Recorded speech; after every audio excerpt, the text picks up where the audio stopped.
Welcome to The Explainer. Today, we are diving deep into a really powerful way of thinking about how to get what you want in life. This is all based on some incredible insights from mind transformation coach Anurag Rishi. So let's start with something we've probably all gone through. It's the new year, you're full of hope, and you set these massive, exciting goals. But then a few weeks or months go by, and that fire just kind of fizzles out, right? What is going on there? Well, if that's you, you are in good company. A huge majority of people experience this exact same thing. But get this, the problem isn't that you lack willpower. Nope. It's that we've been taught to think about achieving goals in a way that's, well, completely backward. So what's the real reason our best intentions just seem to crash and burn? The answer, it turns out, isn't about hustling harder or forcing yourself to do things. It's about looking inside, at the subconscious programs that are really running the show. Here's the core concept for today, the big idea. Your outside world is just a mirror, a direct reflection of what's happening on the inside. So if you want to change anything out there, your health, your finances, your relationships, the real work has to start in here. And this quote just nails it. Think about it. All those years of frustration or sadness or fear that you just push down, they don't just vanish into thin air. The idea is that they actually get stuck in your physical body, creating these energetic roadblocks that keep you from moving forward.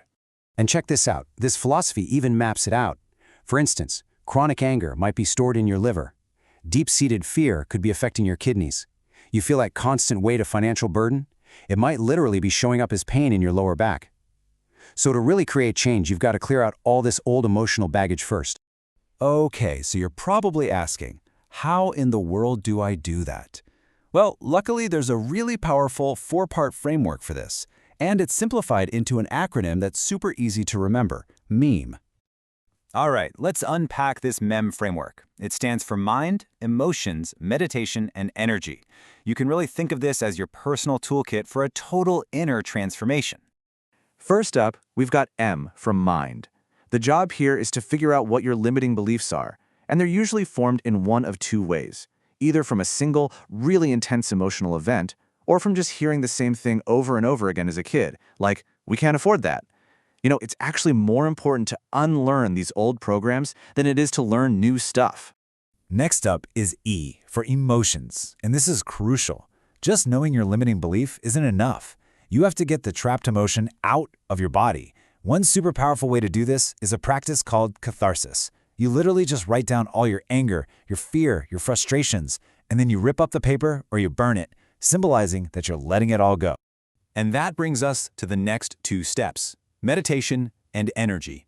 Even a simple breathing practice, like box breathing, where you inhale for 4 seconds, hold for 4, exhale for 4, and hold for 4, is an absolute game changer.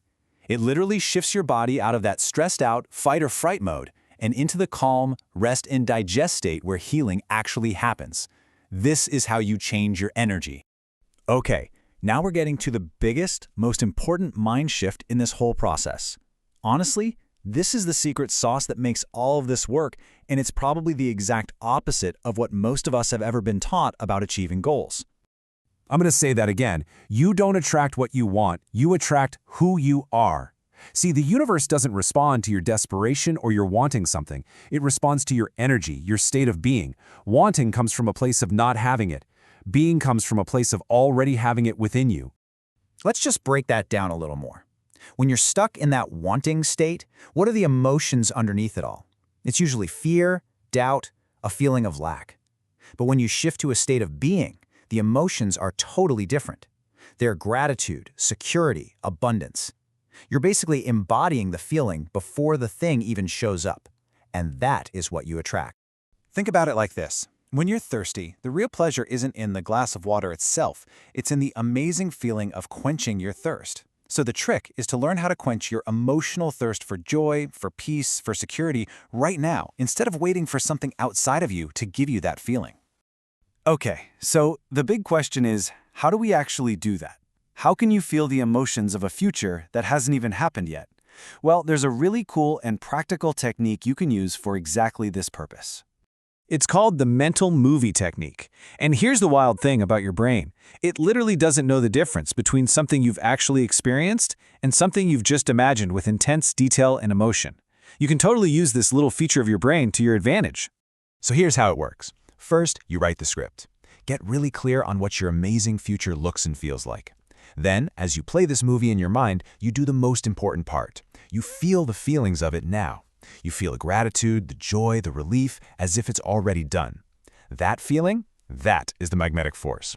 Your only job is to keep that elevated feeling alive. Because in the end, it all boils down to this one profound idea, which translates to feeling is God. Your emotional state, your feeling, is the creative power in your life.